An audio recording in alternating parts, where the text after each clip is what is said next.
Hello friends, NCERT के lecture series में आप सभी का स्वागत है। आज से हम ज्योग्राफी की एनसीईआरटी को भी शुरू कर रहे हैं, जिसमें हम क्लास 6 से लेकर 12 तक की जितनी भी एनसीईआरटी हैं ज्योग्राफी की, उन सभी को कवर करते चलेंगे।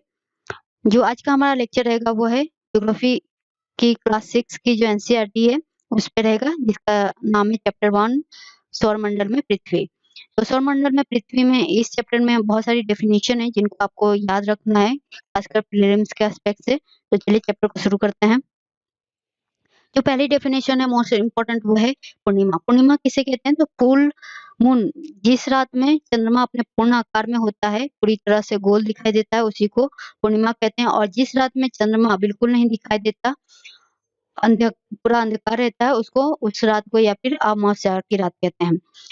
अब यहाँ पे एक नया फैक्ट है कि कैसे जो है सूर्य जब चमकता है दिन के समय, तो इसकी उपस्थिति में जो है अन्य जो छोटे चमकीले चंद्रमा और अन्य चीजें जो खगोलीय पिंड है वो दिखाई क्यों नहीं देते? तो इसका मुख्य कारण है कि सूर्य का प्रकाश, सूर्य इतना तेज प्रकाश देता है कि बाकी सब जो छोटे उपग्रह हैं उनके उनके सामने क्या होता है, उस प्रकाश के सामने वो इतने धुंधले दिखाई देते हैं कि वो हमें दिखाई देने के समान हो जाते हैं। यानी वो दिन के समय भी मौजूद तो होते हैं अपने आकाश में, लेकिन सूर्य का तेज प्रकाश होने के कारण वो हमें दिखाई नहीं देते हैं। अब खगोलीय पिंड किसे कहते हैं? तो होता क्या है कि सूर्य, चंद्रमा, अन्य वस्तुएं जैसे क्षुद्र ग्रह है या फिर उपग्रह है, जितने भी चीजें हैं आकाश में हमें दिखाई देती हैं, उन सभी को ही आप खगोलीय पिंड कह सकते हो। लेकिन उन खगोलीय पिंड में भी कई कैटेगरी हैं, जैसे कि तारा क्या होता है, क्षुद्र ग्रह क्या होते हैं, उपग्रह क्या होते हैं, ग्रह क्या होते हैं। ओके, तो ये सब खगोलीय पिंड के सब सेक्शन है। तो खगोलीय पिंड में जो जिस खगोलीय पिंड का आकार में बड़ा और गर्म हो, जो गैस का बना हो, जिसकी अपनी ऊष्मा और प्रकाश हो और बड़ी मात्रा में उसका उत्सर्जन भी करता हो, उसी को क्या कहते हैं? तारा। यानी ऐसे खगोलीय पिंड को हम तारा कहते हैं। और सूर्य भी क्या है? एक तारा का ही रूप है। अब यहाँ पे मोस्ट इम्पोर्टेंट जो फैक्ट आपको याद रखना है यहाँ पे कि जो ध्रुव तारा है वो क्यों नॉर्थ में दिखाई देता है? तो नॉर्थ में दिखाई देने का कारण ये है कि ये अपनी जगह कभी चेंज नहीं करता है। मात्र थोड़ा बहुत चेंज करता है, पर इतना इसके जो दूरी है चेंज करने की, उसमें कोई ज़्यादा अंतर नहीं होता। इसलिए वो हमेशा हमें नॉर्थ में ही दिखाई देता है और एज़ इट वो अपनी जगह पे दिखाई देता है। और इसको पहचानने का एक तरीका है कि जो आप सप्तऋषि तारा है जो आकाश में दिखाई देता है, 7 तारों का समूह, उसके पास से आकर आप 2 तारों को मिलाओगे और सीधा देखोगे, और सीधा देखने पे जो सबसे ज़्यादा अधिक चमकता हुआ तारा आपको दिखेगा दूर स्थित उसके सामने, वो आपको दिखाई देगा, तो वो कौन-सा तारा होगा? ध्रुव तारा होगा। तो इस तरह से आप ध्रुव तारे की पहचान सप्तऋषि तारे के माध्यम से कर सकते हो। और मोस्ट इम्पोर्टेंट चीज़ है कि ध्रुव तारा हमें सहायता देता है दिशा को पहचानने में। दिशा की पहचान के लिए पौराणिक काल में ध्रुव तारे का ही सहायता से ही दिशा को पहचान की जाती थी। अब यहाँ पे दूसरा जो आपको फैक्ट याद रखना है कि क्या होता है कि सूर्य और अन्य जो उपग्रह हैं, पृथ्वी से पास होने के कारण सूर्य क्या होता है कि बड़ा दिखाई देता है, लेकिन वहीं पे जो अन्य जो तारे हैं वो पृथ्वी से दूर होने के कारण क्या होते हैं कि छोटे दिखाई देते हैं। यहाँ पे एक और डेफिनेशन है कि नक्षत्र किसे कहते हैं? तो तारों का जो समूह होता है वो अपने आप में कोई ना कोई आकृति बनाता है और उसी आकृति को क्या कहते हैं? नक्षत्र। सबसे जो मोस्ट इम्पोर्टेंट जो नक्षत्र होता है उसको अर्सा मेजर या फिर बिग बियर कहते हैं, और उसका दूसरा जो रूप होता है स्मॉल बियर, यानी बहुत आसानी से जो जिसको हम पहचान लेते हैं उसको स्मॉल बियर कहते हैं। यानी अर्सा बियर के अंदर क्या होता है कि एक 7 तारों का समूह है जिसके बारे में हमने पढ़ा, सप्तऋषि तारा। वो अर्सा मेजर के अंदर होता है और ये 7 तारों का समूह होता है इंक्लूडेड, इसको कहते हैं स्मॉल बियर। ओके, और स्मॉल बियर को हम क्यों मतलब क्या दिशा को पहचानने के लिए हम इम्पोर्टेंट मतलब काम में लाते हैं, जैसे ध्रुव तारे की पहचान करना हो तो उसके लिए। अब ग्रह किसे कहते हैं? तो उपग्रह क्या होता है कि उसका खुद का प्रकाश या फिर ऊष्मा नहीं होती है, वे तारों के प्रकाश से ही प्रकाशित होते हैं। जैसे सूर्य है और पृथ्वी के बीच का जो संबंध है, तो पृथ्वी को अगर देखोगे तो उसके पास ना अपना खुद का प्रकाश है, ना ही उसकी ऊष्मा है। लेकिन जब उसको हम बाहर से देखते हैं सपोज कि हम आकाश में जाकर दूसरे ग्रह से देखें पृथ्वी को, तो वो चमकता हुआ प्रतीत होता है। तो ऐसा क्यों होता है? तो वो सूर्य के प्रकाश के कारण इतनी ऊष्मा और उत्सर्जन कर लेता है, इतना अधिक में नहीं, पर आप दूर से देखोगे तो वो चमकता हुआ प्रतीत होगा। और इसी तरह से क्या है कि ग्रह की खुद की ऊष्मा और प्रकाश नहीं होते, पर वो अपने तारों की सहायता से खुद प्रकाश को प्रकाशित करते हैं। तो ऐसी जो खगोलीय पिंड होते हैं उनको क्या कहते हैं? ग्रह। और ग्रह को इंग्लिश में मतलब प्लैनेट की डेफिनेशन यहाँ पे की गई है, और इसका मतलब होता है कि चारों ओर घूमने वाला। तो पृथ्वी भी क्या है कि एक ग्रह है, और ये सूर्य के प्रकाश से ऊष्मा और प्रकाश प्राप्त करता है। और सबसे जो नजदीक तारा है पृथ्वी के वो है सूर्य, इसलिए सबसे बड़ा दिखाई देता है, और बाकी सब जो तारे दूर हैं वो छोटे दिखाई देते हैं। और दूसरा जो सबसे अधिक पास जो पृथ्वी के उपग्रह है वो है चंद्रमा। और ये चंद्रमा जो है पृथ्वी के चक्कर लगाता है, और इसी के कारण इसको क्या कहते हैं? पृथ्वी का उपग्रह कहा जाता है। यानी जो मेन ग्रह है, ग्रह के चारों ओर जो खगोलीय पिंड चक्कर लगाते हैं उनको उपग्रह कहते हैं। और पृथ्वी के पास जो इन उपग्रहों की संख्या है एक ही है, क्योंकि चंद्रमा ही केवल पृथ्वी के चक्कर लगाता है। यहाँ पे कुछ फैक्ट हैं जिनको आपको याद में रखना है और ध्यान में रखना है माइंड में हमेशा, कि बृहस्पति, शनि और यूरेनस के चारों ओर छल्ले होते हैं, और ये छल्ले विभिन्न पदार्थों की असंख्य संख्या में छोटे-छोटे पिंडों में एक पट्टी के रूप में होते हैं, और पृथ्वी से इन छल्लों को शक्तिशाली दूरबीन से देखा जा सकता है। यानी पृथ्वी से अगर आप कोई दूरबीन की सहायता से देखना चाहें तो देख सकते हैं इन छल्लों को। सेकंड जो मोस्ट इम्पोर्टेंट फैक्ट है कि सोलर यानी जो सौर मंडल है वो किससे संबंधित है, उसकी परिभाषा यहाँ पे दी गई है कि ये सौर मंडल यानी सूर्य के परिवार से संबंधित है, इसको सौर मंडल कहा जाता है।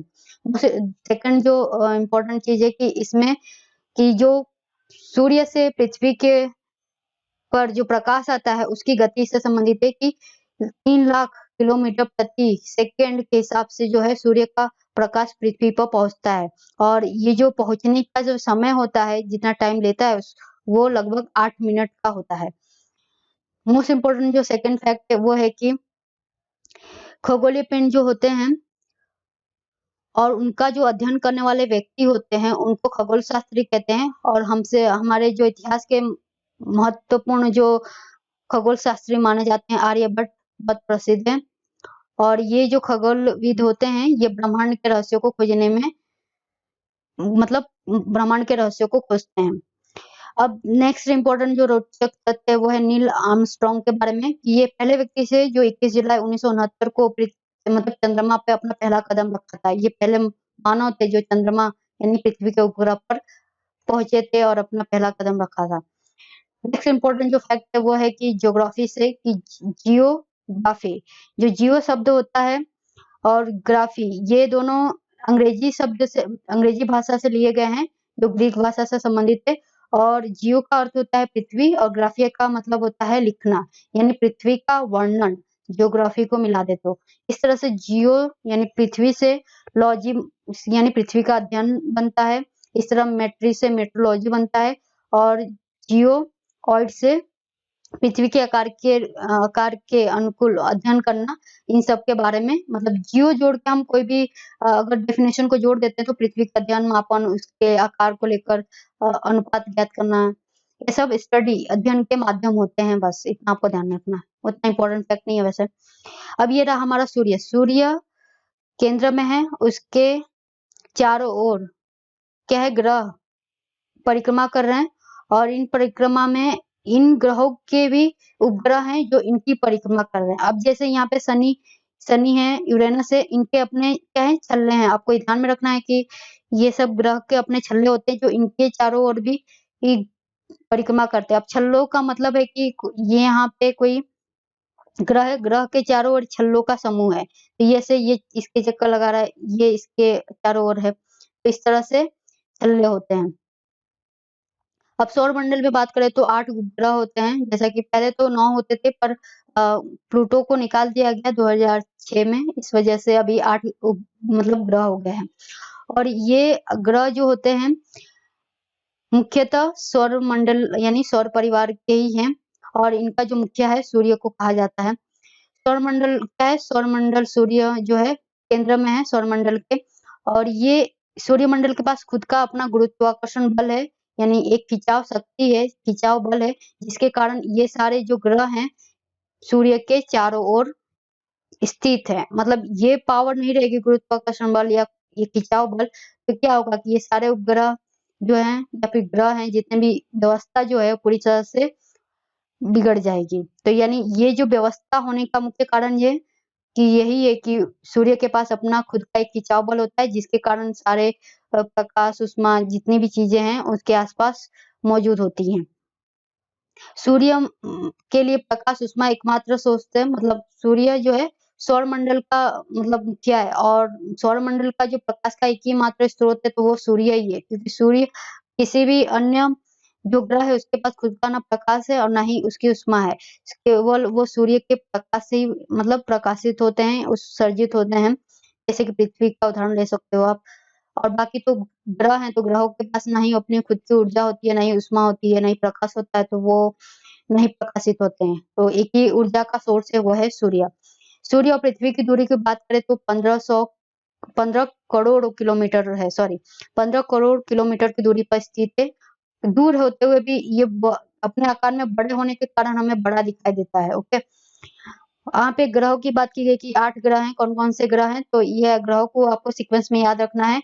मरकुरी मतलब बुध, शुक्र, पृथ्वी, मंगल, बृहस्पति, शनि, यूरेनस और नेपच्यून। ये 8 ग्रह हैं जिनको याद करने का शॉर्टकट तरीका है my very efficient mother just serve us nuts. यानी मरकुरी, वीनस, इफिशिएंट यानी अर्थ, मदर मार्स, जुपिटर यानी जे, एस यानी सैटर्न, यू यानी यूरेनस, एन यानी नेपच्यून। ओके, इस तरह से आप इसको शॉर्ट फॉर्म में याद कर सकते हो। ओके, अब यहाँ पे कक्षा की डेफिनेशन दी गई है। तो जैसे कि सूर्य है और सूर्य के चारों ओर ये 8 ग्रह चक्कर काटते हैं। अब इन 8 ग्रह के चारों ओर भी इनके छोटे जो खगोलीय पिंड है वो चक्कर लगाते हैं, जिनको कहते हैं उपग्रह। अब इस जो कक्षा का जो क्षेत्र है और इसी को क्या कहते हैं, चक्कर लगाने का जो एरिया है, इसी को ही कक्षा कहा जाता है। और ये जो चक्कर लगाने का जो प्रक्रिया है, ये गोल ना होकर एकदम गोल सिक्का जो होता है, आपने सिक्का देखा होगा पूरा गोल होता है, लेकिन ये इनका जो चक्कर काटने का जो प्रक्रिया है वो गोल ना होकर क्या होता है कि दीर्घ यानी ऐसे इलिप्स आकार में होता है, इस तरह से। ग्रह हैं वो सूर्य के चारों ओर चक्कर लगाते हैं, और सबसे कम दिन में जो चक्कर लगाता है वो है बुध, क्योंकि वो सूर्य के सबसे ज़्यादा नज़दीक है, इसलिए वो जल्दी चक्कर लगाता है। यानी वहाँ पे जो हम 1 साल का टाइम लाइन गिने तो 88 दिन का होता है। वहीं पे पृथ्वी का जो 1 साल का टाइम गिनते हैं तो वो 64 या 65 डेज़ का होता है। ओके, तो इस तरह से बुध जो है सूर्य के सबसे नज़दीक होने के कारण जल्द से जल्द उसका चक्कर लगा लेता है। अब पृथ्वी और शुक्र की बात करें तो शुक्र को पृथ्वी का जुड़वा ग्रह कहा जाता है, क्योंकि उसका आकार और उसका जो आकृति है दोनों ही पृथ्वी के समान होने के कारण उसको जुड़वा पृथ्वी का कहा जाता है। अब यहाँ पे प्लूटो की बात की गई कि प्लूटो जो है उसको ग्रहों की कैटेगरी से निकाल कर बौने ग्रह की कैटेगरी में डाल दिया गया था। अब पृथ्वी की बात करें तो पृथ्वी जो है तीसरा उपग्रह है, अगर सूर्य सौर मंडल परिवार के हिसाब से देखें, और 5वां सबसे बड़ा ग्रह है। और ये क्या होता है कि ध्रुव के पास चपटा है, यानी यहाँ ध्रुव और नीचे उत्तरी ध्रुव और दक्षिणी ध्रुव दोनों तरफ पे क्या है कि चपटा है, ऐसे गोल आकार में नहीं है बल्कि चपटा हुआ है, और इसी के कारण इसको भू-आप कहा जाता है। और भू-आप का मतलब होता है पृथ्वी के समान आकार। अब संभवतः पृथ्वी पे जो है कि यहाँ पे जलवायु देखें तो यहाँ पे परिस्थितियाँ जीवन के लिए बहुत अनुकूल है, क्योंकि ना ही यहाँ पे गर्मी होती है ज़्यादा, ना ही यहाँ पे अत्यधिक ठंडी है। यहाँ पे पानी है, जल है, जो जीवन के लिए बहुत ज़्यादा इम्पोर्टेंट है। साथ में ऑक्सीजन है, और ये पृथ्वी ऐसा ग्रह है जहाँ इसके पास ये सब चीज़ें हैं, बाकी अन्य ग्रहों के पास हवा ना पानी कुछ उपलब्ध नहीं है। ओके, तो इसलिए पृथ्वी ही खास है जहाँ पे जीवन संभव है। अगर पृथ्वी को बाहर से देखने पे पता चलता है कि क्या है कि वो नीले रंग की दिखाई देती है, मतलब नीला ग्रह, क्योंकि पानी का यहाँ पे स्रोत जो है जल स्रोत 2 पॉइंट लगभग 99 पॉइंट से अधिक यहाँ पे जल उपलब्ध है पृथ्वी पे। 97% जो जल है पृथ्वी पे पूरा महासागरों में स्थित है, और इसी के कारण ब्लू होने के कारण दूर से देखने पे ये ब्लू दिखाई देती है हमें। अब चंद्रमा की बात करें तो चंद्रमा केवल पृथ्वी का एक उपग्रह है, और ये क्या है कि पृथ्वी के लगभग, पृथ्वी अगर 100% है तो उसका 25% ही ये आकार में है, मतलब चंद्रमा की आकार। लेकिन ये पृथ्वी से बहुत नजदीक होने के कारण, लगभग इतनी दूरी है कि 3,84,400 किलोमीटर दूरी होने के कारण ये क्या होता है कि बड़ा दिखाई देता है नजदीकी के कारण। वहीं पे सूर्य जो है बहुत बड़ा है, लेकिन दूर होने के कारण वो थोड़ा छोटा दिखाई देता है, पर कंपेयर टू साइज दूरी के हिसाब से बदलती रहती है।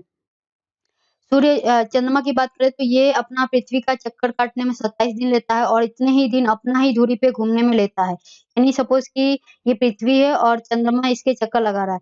तो चंद्रमा चक्कर लगा रहा है तो लगाते-लगाते क्या करेगा कि ये खुद की भी जगह पे चक्कर लगा रहा है। इसीलिए क्या होता है कि 27 दिन जब वो पृथ्वी के चक्कर लगा लेगा, उसी तरह से 27 दिन में वो अपनी भी खुद के चक्कर लगा लेगा। और इसी के कारण क्या होता है कि हम हमेशा और चंद्रमा का जो है एक ही फेस देख पाते हैं, क्योंकि दोनों में क्या होती है, समानता होती है। मतलब जैसे-जैसे ये घूमेगा पृथ्वी, जैसे वैसे-वैसे चंद्रमा घूमेगा और वो अपनी जगह पे भी घूमेगा। तो स्थिति ऐसी हो जाती है कि हम हमेशा चंद्रमा का केवल एक ही भाग देख पाते हैं, दूसरा भाग नहीं देख पाते हैं। और चंद्रमा पर मुख्य इम्पोर्टेंट है कि यहाँ पे जीवन संभव नहीं है। यहाँ पे पर्वत मैदान स्थित है, पर यहाँ पे ना ही जल है, ना ही पानी है। ओके, और ये पूर्णिमा के दिन चंद्रमा पे बड़े-बड़े गड्ढे और बड़े-बड़े पहाड़ हैं, इसके कारण वहाँ पे एक छाया दिखाई देती है, परछाई दिखाई देती है, आप कह सकते हो। अब यहाँ पे उपग्रहों की बात की गई कि उपग्रह तो होते हैं, प्राकृतिक पिंड होते हैं, यानी खगोलीय पिंड होते हैं। उसमें मनुष्य का कोई हाथ नहीं होता है, लेकिन वहीं पे जब हम मानव निर्मित उपग्रह की बात करें तो इसको कृत्रिम उपग्रह भी कहते हैं और ये वैज्ञानिकों के द्वारा बनाए जाते हैं और इसलिए बनाए जाते हैं क्योंकि ये ब्रह्मांड में जाकर अध्ययन कर सकें। यानी पृथ्वी के बाहर के वातावरण में इनको भेजा जाता है, वहाँ पे स्थित होकर ये पृथ्वी के और या फिर अन्य बाहरी जो चीज़ें हैं उनका अध्ययन करते हैं, खगोल का, और इसी को कहते हैं मानव निर्मित उपग्रह। और ये जो उपग्रह होते हैं, जो एक्चुअल उपग्रह होते हैं, वो खगोलीय पिंड होते हैं और ये चारों ओर क्या करते हैं, ये भी चक्कर लगाते हैं पृथ्वी का, अन्य ग्रहों का। मतलब उपग्रह भी क्या है, ग्रहों का चक्कर लगा रहे हैं।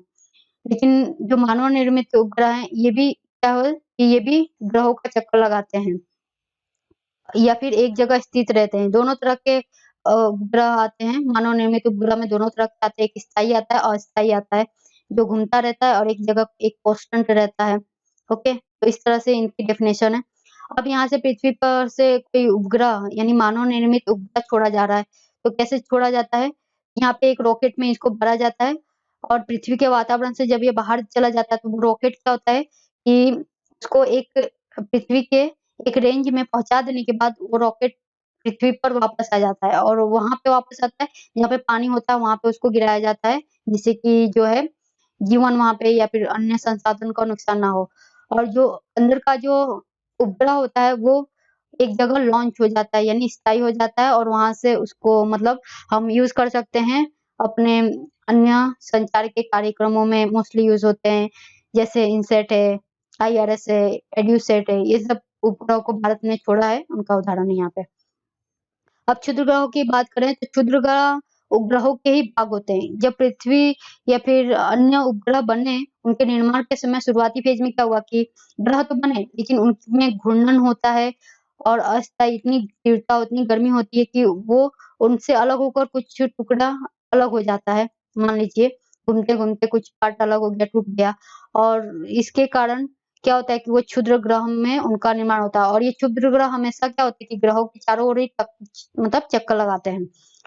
तो ये मतलब क्षुद्र ग्रह का एग्ज़ाम्पल है। और सबसे ज़्यादा जो क्षुद्र ग्रहों की संख्या है वो मंगल और बृहस्पति के बीच बहुत ज़्यादा है, अधिक है। ओके, तो ये मोस्ट इम्पोर्टेंट फैक्ट है। उल्कापिंड की बात करें तो उल्कापिंड छोटे पत्थर होते हैं, ये भी ग्रहों के से ही निकले होते हैं। मतलब मान लीजिए कि कोई ग्रह है, ग्रह से कोई एक अन्य क्षुद्र पिंड निकला और क्षुद्र पिंड से कोई अन्य टुकड़ा छोटा, मतलब कंपेयर टू साइज़ में बहुत छोटा होता है और इसी के कारण इसकी गति बहुत अस्थायी होती है और ये इधर-उधर घूमते हैं, किसी से टकरा के टूट जाते हैं खुद या फिर ये पृथ्वी के वातावरण में आते हैं तो क्या होता है कि घर्षण के कारण जल उठते हैं, मतलब पृथ्वी के वातावरण में आने के कारण और इसी के कारण हम क्या देखते हैं कि टूटता हुआ तारा, आपने देखा होगा कि इसको टूटता हुआ तारा कहते हैं।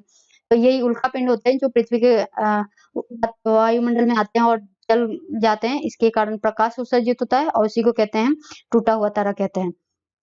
और कई बार ये हमेशा जलते नहीं, बड़े आकार में होंगे तो जलने पूरी तरह जल नहीं पाते, तो क्या होता है कि पृथ्वी पर गिरते हैं, इतने बड़े-बड़े और खड्डे बना देते हैं पृथ्वी पर। अब आकाशगंगा की बात करें तो पृथ्वी पर जब आप रात के समय देखते हो तो एक बहुत बड़ी श्रृंखला दिखाई देती है तारों की, और उसी को कहते हैं कि आकाशगंगा। अब आकाशगंगा का एक प्राचीन काल में कथा थी कि उसको बहती हुई नदी के नाम से कहा जाता था लोगों के द्वारा। ये एक आकाश की बहती हुई नदी है और इसी के कारण इसको आकाशगंगा कहा गया। आकाशगंगा में करोड़ों बादल हैं, करोड़ों तारे हैं, करोड़ों मतलब गैसों का समूह है, और ये इतना बड़ा है कि एक पूरे ब्रह्मांड का निर्माण होता है। यानी कई आकाशगंगाएँ होती हैं, जैसे ये एक आकाशगंगा है, यहाँ पे एक आकाशगंगा है, ये आकाशगंगा है। इस तरह से जो कई आकाशगंगाएँ मिलती हैं, तो ये ब्रह्मांड का निर्माण होता है। तो इसको हम ब्रह्मांड कहेंगे, और इस ब्रह्मांड में हम कहीं न कहीं एक आकाशगंगा के जैसे सौरमंडल का परिवार है, ओके, कोई ना कोई आकाशगंगा का में स्थित है और उसी के में हम समाहित हैं। तो इस तरह से जैसे कि यहाँ पे हम हैं और ये ब्रह्मांड का एक पूरा भाग है, यहाँ पे एग्ज़ाम्पल के लिए दिया है, और पृथ्वी है, सूर्य है, आकाश है। तो एक के अंदर एक चीज़ें क्या है, समाहित है। पृथ्वी है सौरमंडल के अंदर, सौरमंडल है आकाशगंगा के अंदर, और आकाशगंगा है ब्रह्मांड के अंदर, और ब्रह्मांड में कितने हैं आकाशगंगाएँ असंख्या में है। मतलब हम अभी तक हम इतना नहीं पता कर पाए हैं कि कितनी आकाशगंगाएँ पूरे ब्रह्मांड में स्थित है, पर इस तरह का मान्यता है कि आकाशगंगाएँ हैं समाहित, और उन सबको समाहित करके बनता है पूरा ब्रह्मांड।